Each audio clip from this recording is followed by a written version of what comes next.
Good morning students. मैं कीर्ति परोहा आपकी आज ऑनलाइन क्लास में आपका बहुत बहुत स्वागत करती हूं। और बच्चों, आज हम ग्रामर सेक्शन के अंतर्गत आर्टिकल्स का अध्ययन करेंगे। आर्टिकल्स वे अग्र शब्द होते हैं जिन्हें हम अपने इंग्लिश ग्रामर में और वाक्यों को लिखते समय यूज़ करते हैं।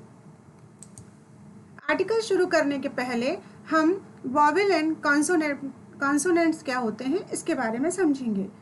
तो वॉवेल्स में वे अल्फ़ाबेट्स आते हैं जो ए, ई, आई, ओ, यू से शुरू होते हैं। वॉवेल्स यानी स्वर, जैसे हिंदी में आ, ई, ऊ आदि स्वर होते हैं, उसी प्रकार से हमारी अंग्रेजी भाषा में भी 5 वॉवेल्स हैं या 5 स्वर हैं जो इस प्रकार हैं ए, ई, आई, ओ एंड यू। ठीक इसी प्रकार हर भाषा में व्यंजन भी होते हैं, उन व्यंजन को इंग्लिश में कॉन्सोनेंट्स कहते हैं। तो इन 5 स्वरों को छोड़ के बाकी के जो शेष अक्षर या अल्फ़ाबेट्स बचते हैं वो कॉन्सोनेंट्स कहलाते हैं। इसमें कौन कौन से आते हैं चलिए देखते हैं। B, C, D, F, G, H, J, K, L, M, N, P, Q, R, S, T, V, W, X, Y and Z. अर्थात ये जो हैं ये सारे व्यंजन के अंतर्गत आते हैं। इन्हीं का हमको ध्यान आगे आर्टिकल के यूज़ करते में रखना है। तो चलिए, ए, एन और द ये आर्टिकल्स कहलाते हैं और ये साधारणतः बच्चों डेमोन्स्ट्रेटिव एडजेक्टिव कहलाते हैं। एडजेक्टिव यानी विशेषण, लेकिन इनको साधारण में हम इनको आर्टिकल्स कहते हैं। इनको 2 भागों में डिवाइड किया गया है। पहला है इनडेफिनेट आर्टिकल यानी अनिश्चित अग्र शब्द, इसके अंतर्गत आते हैं ए और एन। दूसरा है हमारा डेफिनेट आर्टिकल्स यानी निश्चित अग्र शब्द जैसे द। अब बच्चों, आपके मन में ये प्रश्न उठ रहा होगा कि ये अनिश्चित और निश्चित क्यों लगाया है हमने। तो अनिश्चित शब्द हम आर्टिकल्स वहाँ पे लगाते हैं जहाँ पर हम उस शब्द को कोई डिफाइन नहीं कर पाते हैं कि ये, जैसे हमने बोला ए बॉय, तो अ बॉय का मतलब ये नहीं है कि कौन सा लड़का, वो कोई डिफाइन नहीं है। तो जहाँ पर वो शब्द डिफाइन नहीं होते वहाँ पर हम ए और एन का प्रयोग करते हैं। और इसी प्रकार जो डिफाइनेट आर्टिकल्स है यानी निश्चित अग्र शब्द है द, उसका उपयोग हम वहाँ करते हैं जहाँ पर हमको वो शब्द के बारे में डिफाइन हो जाता है या सूचित हो जाता है। चलिए, अब हम ए के प्रयोग के बारे में जानेंगे कि ए का प्रयोग कहाँ किया जाता है। तो आप मेरे साथ नोटबुक लेके बैठिए ताकि जो पॉइंट्स मैं आपको बताती जा रही हूँ वो आप अच्छे से नोट कर सकें, इन नियमों को लिख सकें, ताकि जब भी आपको ज़रूरत पड़े आप इसको अच्छे से याद कर सकें। तो ए का प्रयोग उन शब्दों के पूर्व होता है, उन संज्ञा शब्दों के पूर्व होता है जो कॉन्सोनेंट या व्यंजन से शुरू होते हैं। जैसा कि मैंने पहले आपको बताया, कॉन्सोनेंट क्या कहलाएंगे, हमारे जो B, C, D, F, H इस प्रकार से जो शब्द होते हैं, जो व्यंजन होते हैं, वो कॉन्सोनेंट कहलाते हैं। तो इसके अंतर्गत उदाहरण क्या आ जाएगा, अ टेबल, क्योंकि टेबल में टी जो है वो व्यंजन है। अ चेयर, यहाँ पर भी सी जो है वो व्यंजन है।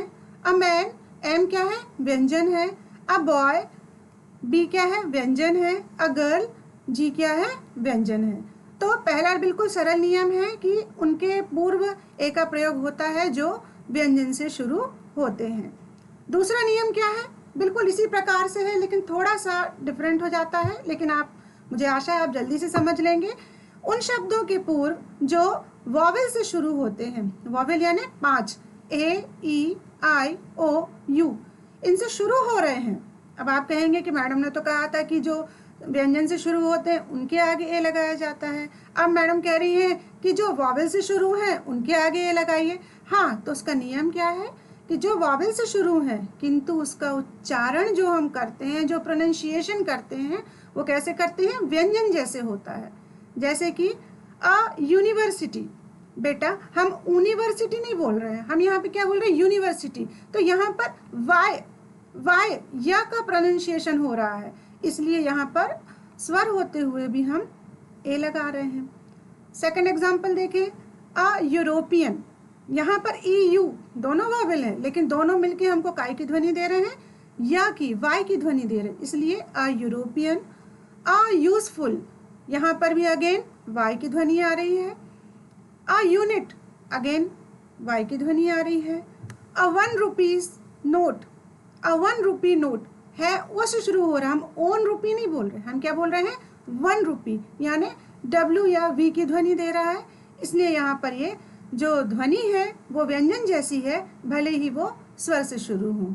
तो इस प्रकार हमने ए का प्रयोग सीखा कि जो शब्द व्यंजन से शुरू हो या फिर वो शब्द जो स्वर से शुरू हो लेकिन हमें व्यंजन की ध्वनि देते हैं। चलिए आगे देखते हैं एन का प्रयोग।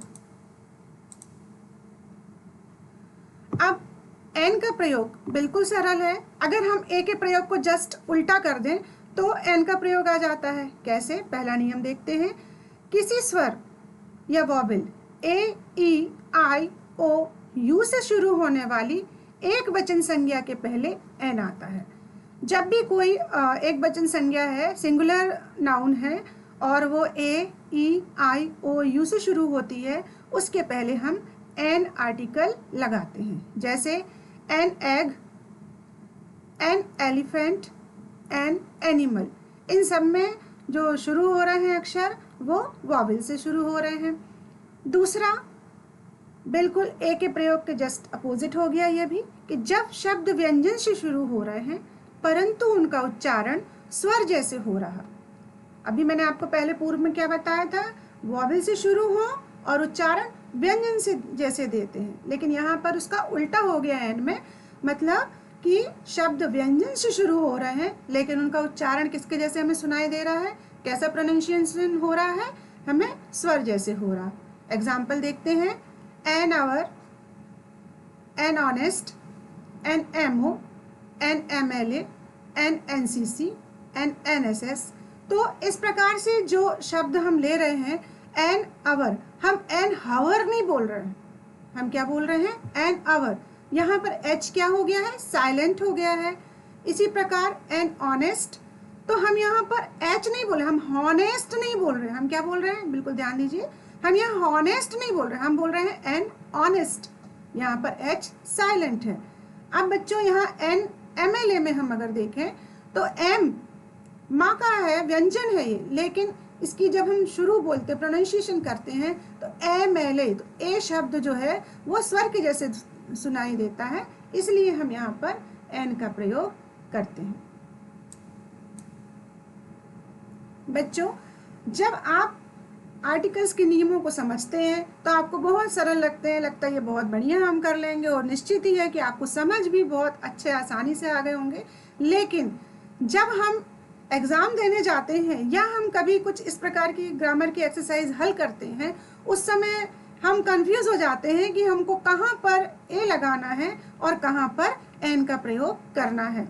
तो मैं आज पीएमटी यानी परोहा मैडम ट्रिक से आपको बताऊंगी, जिससे आप कभी नहीं भूलेंगे। और ये जो ट्रिक है इसका कोई शाब्दिक अर्थ नहीं है, बस मैंने सिर्फ आपको समझाने के लिए बनाई है कि ए और एन का प्रयोग हम कैसे ट्रिक के माध्यम से समझें। तो यहाँ पर आप देख रहे होगे स्क्रीन पर, मुझे ए सी से एन वी है, यहाँ ध्यान से देखिए, मुझे ए सी से एन वी है। ए किससे कनेक्टेड है, सी, अर्थात ए का प्रयोग हम वहाँ करेंगे जहाँ पर किससे शुरू होगा, वो कॉन्सोनेंट या व्यंजन से शुरू होगा या वो व्यंजन की ध्वनि देगा। तो ए का प्रयोग आप इससे बिल्कुल आसानी से समझ गए होंगे। इसी प्रकार एन वी, वी माने वॉवेल, वॉवेल माने स्वर। तो एन का प्रयोग हमें कहाँ करना है, जहाँ वो स्वर से शुरू हो या स्वर की तरह ध्वनि दे। तो मुझे आशा है इस ट्रिक से आप सभी को ए और एन का प्रयोग बहुत